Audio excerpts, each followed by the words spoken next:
Hi, I'm Marcus Willoughby, National Educator for CAO Cosmetics. In segment 2 of our tutorial, we'll be covering eye color, application, and technique. Before moving on to eye color, I'm going to use the 111 brush to do a nice base coat of translucent powder under her eye. Translucent powder is very true to its name, has no color at all, just going to help us to dust away any shadow fallout we may get later on. Using the 109 brush, I'm going to apply a thin sheer base coat of our yellow highlighter.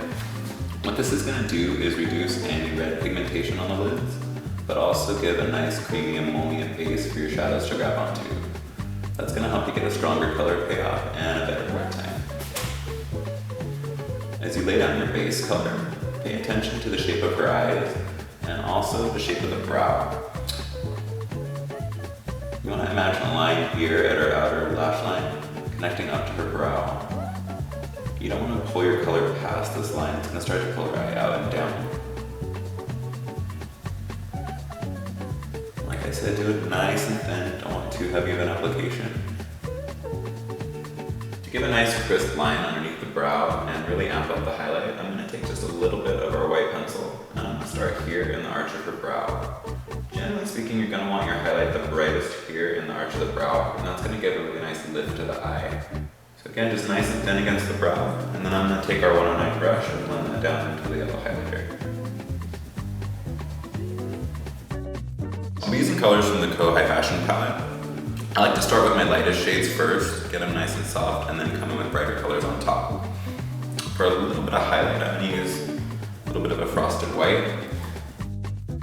Using the same 109 brush, I'm just going to pack a little bit of a shimmer color here on the center of her lid.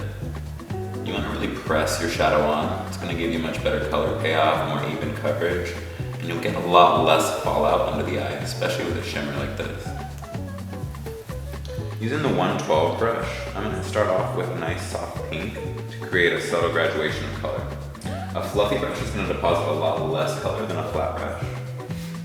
I'm going to start out right under her eye socket. Just a nice back and forth. As we reach the brow bone, I'm just going to blend that up into her hairline.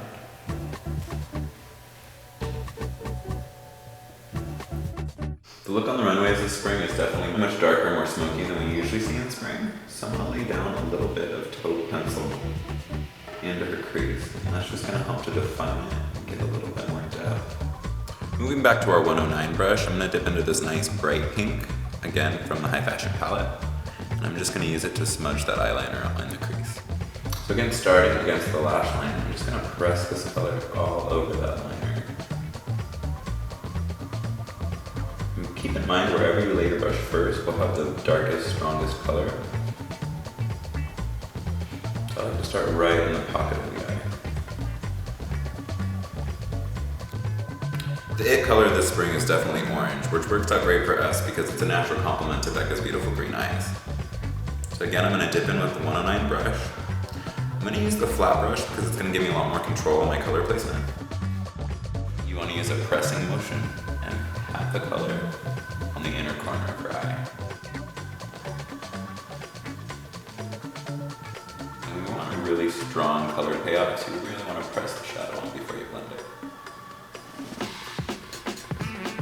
And as you're working with your color, you definitely want to make sure you stop, take a step back, and really look at it from all different angles to make sure it's nice and blended, everything's even on both sides, and it's looking pretty good. Before moving on to color under the eye, I'm going to be applying a winged liner look using our gel liner. And I'll be applying this using our flat liner brush.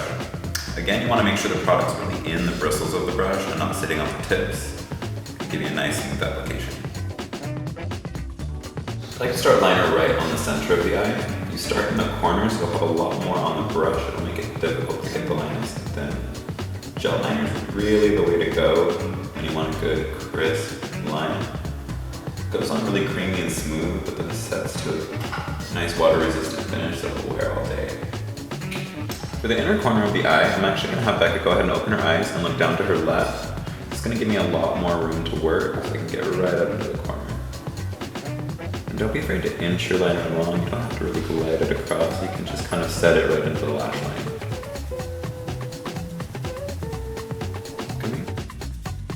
As you build your wing, make sure to look at both sides and make sure that they're even and go in the same angle. A good guideline is again the lower lash line, but also her cheekbone. You want to follow that angle.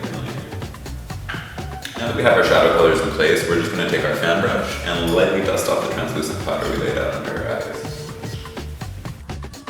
Moving back to my 109 brush, I'm just going to dampen it with a little bit of water and move back in with that same bold orange color we've been working with. By wetting the shadow, it's going to make it almost into a gel texture.